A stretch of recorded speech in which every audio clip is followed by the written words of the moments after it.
Bencana banjir dan longsor yang melanda 3 provinsi di Sumatera tak hanya meninggalkan kerusakan dan duka mendalam, tetapi juga memicu diskusi publik mengenai kualitas penyampaian informasi bencana nasional.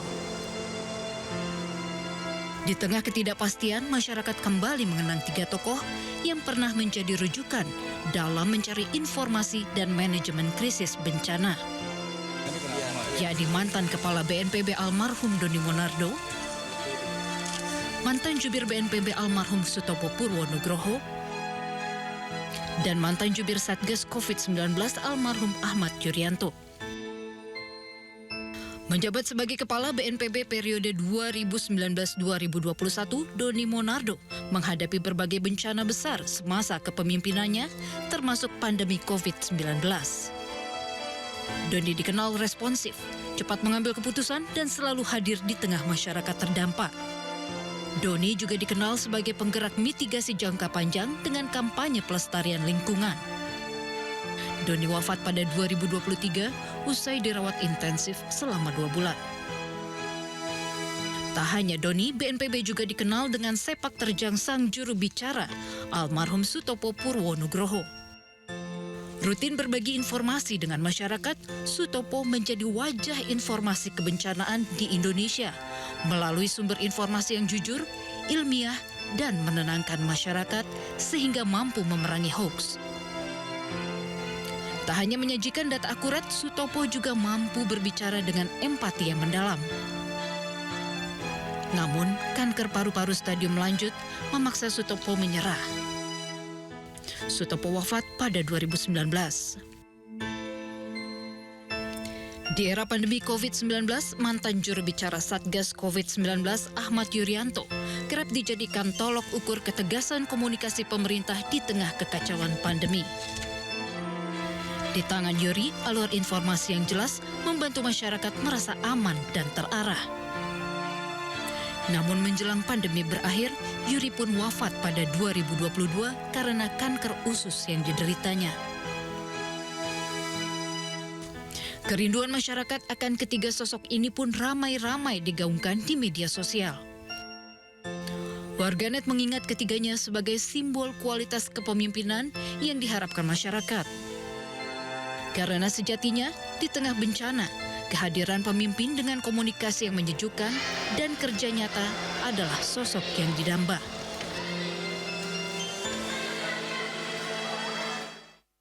Kepala BNPB meminta maaf setelah pernyataannya tentang bencana Sumatera viral di media sosial. Sebelumnya, ia menyatakan bencana hanya mencekam di sosial media. Namun pernyataan itu kemudian ditarik setelah mengaku tak menyangka banjir bandang memiliki dampak yang sangat besar. Mengapa hal ini terjadi? Apakah murni kekeliruan membaca data atau cara berkomunikasi yang tidak terlalu tepat? Kita akan bahas lebih dalam. Sudah bergabung bersama kami pakar komunikasi Muhammad Saifullah. Ya, terima kasih sudah bergabung bersama kami Pak Saiful. Ini kita melihat menjadi polemik ya Pak ya, ketika otoritas yang seharusnya menyampaikan dengan cara-cara yang mendinginkan gitu justru menjadi polemik di tengah masyarakat. Menyebut bahwa bencana ini hanya terlihat menyeramkan di sosial media dan kemudian mencoba untuk dilalat ketika sudah hadir di sana melihat faktanya ternyata lebih dahsyat kondisinya. Tanggapan Anda seperti apa ini Pak? Baik, pertama sih yang saya akan tanggapi ini persoalan tentang perbedaan paradigma komunikasi publik ya, yang seharusnya dipahami oleh oleh para aparat kita gitu. Pertama, saat ini kita masuk di era di media digital atau sosial media, di mana paradigma komunikasi publik itu tidak lagi aksi reaksi, tidak lagi linier, tapi lebih kepada paradigma divergen gitu. Paradigma divergen ini paradigma yang membuat proses orang itu lebih kreatif. Contohnya kayak tadi, ketika netizen atau masyarakat melihat hal yang tidak semestinya, dia akan mencari perbandingannya. Diungkitlah 3 orang nama besar yang memang waktu itu menangani dengan baik gitu. Nah, di satu sisi banyak aparat kita, banyak pejabat kita yang masih berada pada paradigma yang sifatnya aksi reaksi. Dia selalu melihat persoalan itu sebagai reaksi atas apa yang terjadi. Misalnya tentang kasus bencana kali ini. Tentang kasus bencana kali ini, saya yakin ini bukan masalah kesalahan data, tapi dia mencoba untuk bereaksi, ini Kepala BNPB ini mencoba untuk bereaksi menenangkan publik dengan cara yang ala kadarnya. Tidak memahami media, dia paham datanya tidak salah, tapi dia tidak memahami media sosial itu seperti apa. Media sosial itu punya paradigma yang divergen, di mana para pelakunya, di mana para penggunanya itu sangat kreatif gitu loh. Sehingga ketika ada satu kesalahan saja, maka dia akan dikorek, dikulik, bahkan kalau perlu didoxing gitu loh, data-data itu sendiri. Dan di era media digital seperti ini, data itu kan gampang atau mudah sekali untuk diraih. Sebenarnya lebih ke situ sih, perbedaan paradigma aja, di mana banyak para pejabat publik kita ini belum menyadari bahwasannya ini sudah bergeser. Ya. Bukan cuma sekedar menanggapi saja, tapi seharusnya bisa memahami bagaimana media itu bekerja.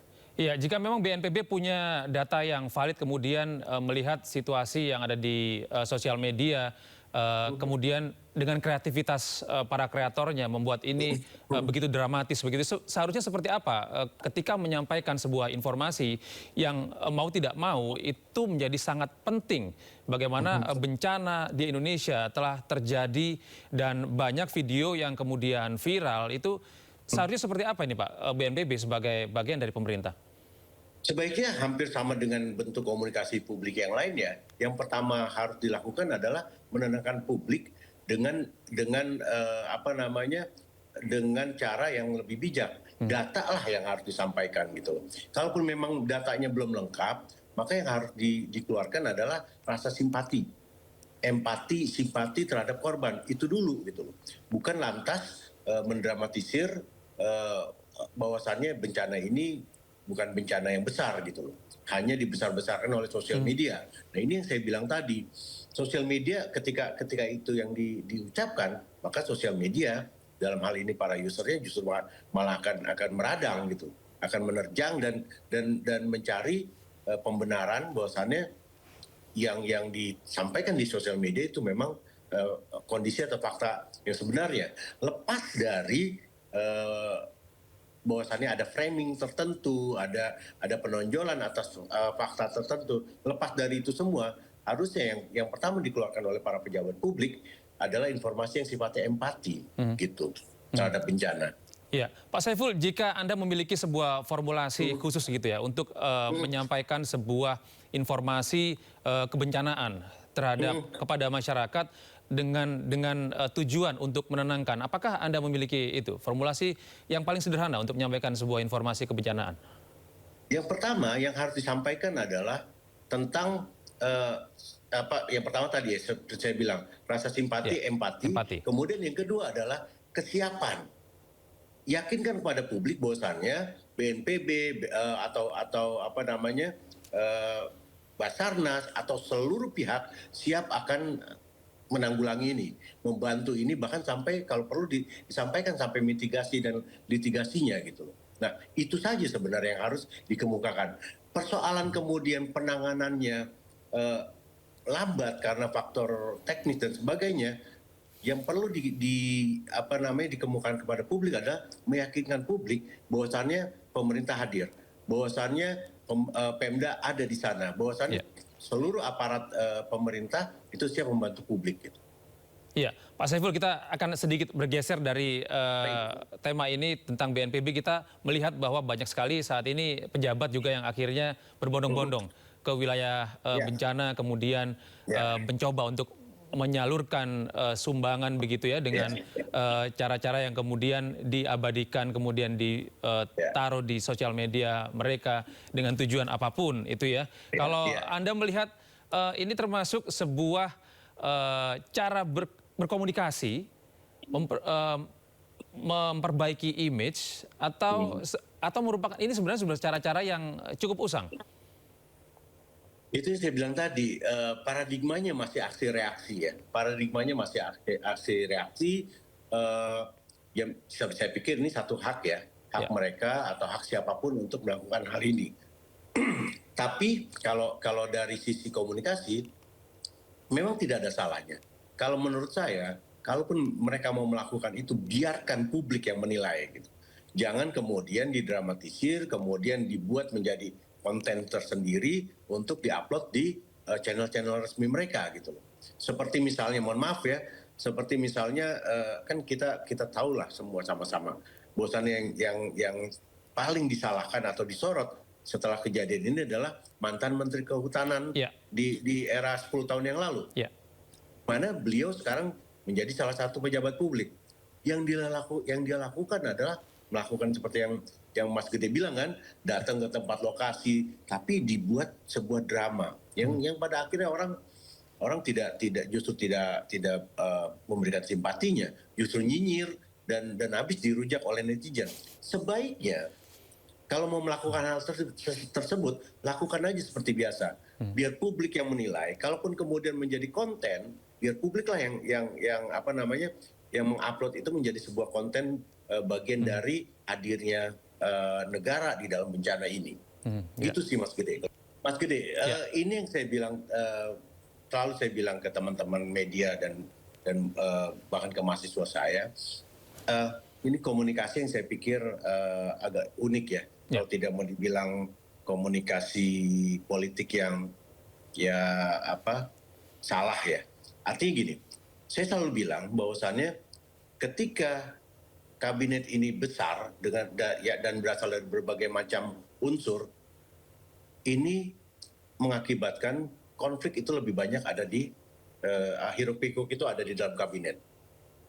Jika sebelumnya hiruk pikuk itu ada di DPR, di legislatif, kali ini hiruk pikuk itu ada di kabinet. Rasanya aneh sih ketika ada seorang Menko gitu ya, yang berasal dari salah satu partai memberikan sebuah surat gitu kepada menteri-menteri yang itu di luar koordinatornya ya, mengingatkan sesuatu, bahkan dengan terminologi yang saya pikir itu terminologi yang cukup sarkas ya, taubatan nasuha. Taubatan nasuha itu kan satu konsep terminologi di dalam Islam yang benar-benar harus berhenti ya, meminta mohon kepada ampun kepada Allah, bahkan harusnya kepada publik ya, karena mereka pejabat publik ya. Bukan memang agak lucu, sarkas, tapi ya itu tadi. Jadi artinya apa? Saya melihat seharusnya yang ngomong ini bukan Caimin gitu, tapi presiden gitu. Dan itu pun tidak terbuka seharusnya, tidak terbuka. Tapi di dalam rapat terbatas, rapat koordinasi terbatas, presidenlah yang ngomong. Bukan Caimin memberikan surat cinta dan meminta kolega-koleganya itu untuk taubatan nasuha. Saya yakin itu hal yang unik ya. Dan saya yakin publik juga tertawa mendengar ini. Apakah ini akan menjadi sebuah gimmick tapi yang tidak tepat sasaran menurut Anda? Betul. Saya yakin gini ya, yang diinginkan oleh Caimin itu di front stage ya, atau di panggung depannya, publik akan melihat positioning Pak Muhaimin sebagai seorang pejabat publik yang baik dan benar dalam memposisikan bencana ini. Tapi kita nggak tahu backstage-nya, apakah sudah ada restu dari para koleganya, bahkan dari presiden gitu ya, atau bahkan ini disuruh sama presiden, kita nggak tahu. Yang pasti ketika ini memang mendapat restu dan diminta oleh presiden agar Caimin yang ngomong, ya ke depannya tidak akan ada dampak yang lain. Paling dampak yang yang pasti terjadi, ini yang akan beresin adalah Pak Presiden sendiri gitu. Nah, Pak Presiden ngeluarin Kepres, Pak Presiden yang akan menekan para menteri yang disentil oleh Pak Caimin tadi. Saya pikir itu sih. Ya, artinya dalam bentuk-bentuk komunikasi yang cukup melibatkan religi begitu, ini harusnya dilokalisir secara pribadi saja harusnya ya Pak Saiful? Harusnya dilokalisir pada rapat koordinasi terbatas saja. Atau kalau ingin itu ada sebuah gimmick candaan politik ya rasanya tidak harus di depan publik ya. Ini menggambarkan bahwasannya memang cukup terjadi banyak hiruk pikuk di kabinet, apapun ya persoalannya. Setelah sebelumnya ada hiruk pikuk di bidang keuangan, sekarang begitu ada bencana, hiruk pikuk itu bergeser kan. Ini menandakan memang seperti saya bilang tadi, Ya. hiruk-pikuk itu terjadi di kabinet. Ya, Pak Saiful, terakhir Pak Saiful, dari beberapa kondisi yang Anda sebut tadi ada hiruk-pikuk di tubuh pemerintahan saat ini yang tadinya ada di DPR, kemudian sekarang ada di wilayah kementerian begitu, ada beberapa hal yang mungkin entah itu overlap ataupun itu di luar kewajaran komunikasi. Menurut Anda, bagaimana Anda melihat sistem pemerintahan maupun menteri-menteri yang ada di sekitar pemerintahan Prabowo Subianto saat ini dalam pola-pola komunikasinya? Ya, saya pikir yang bisa menangani semua adalah Pak Presiden ya. Pak Presiden Prabowo lah yang paling tahu bagaimana pembantu-pembantunya, bagaimana dia bisa memberikan assignment yang baik kepada para pembantunya gitu. Setidaknya kalau dari sisi komunikasi publik, kurangilah konflik-konflik atau kontroversi antar kementerian dan lembaga agar publik ini nggak bingung. Dan kurangilah caper kalau saya bilang ya, bahasanya caper pejabat publik, Pak caper untuk mendapatkan simpati publik gitu. Padahal persoalan yang sebenarnya itu belum tersentuh. Persoalan yang sebenarnya belum tersentuh. Contoh kayak apa yang diucapkan oleh Caimin itu tidak salah, itu benar banget, itu baik banget gitu. Tapi persoalan yang paling yang sedang di hadapan kita adalah bagaimana penanganan bencana ini. Itu yang paling segera. Dan itu ada di koordinasinya Caimin loh. Di situ ada Kementerian Sosial kan gitu kan. Baik. Mereka lah yang harusnya segera turun tangan. Gitu. Akhirnya kurangi pernyataan-pernyataan kontroversial, lebih banyak ke aksi ya, Pak Saiful. Betul. Baik, terima kasih Pak Saiful. Selamat beraktivitas. Assalamualaikum. Waalaikumsalam warahmatullahi wabarakatuh.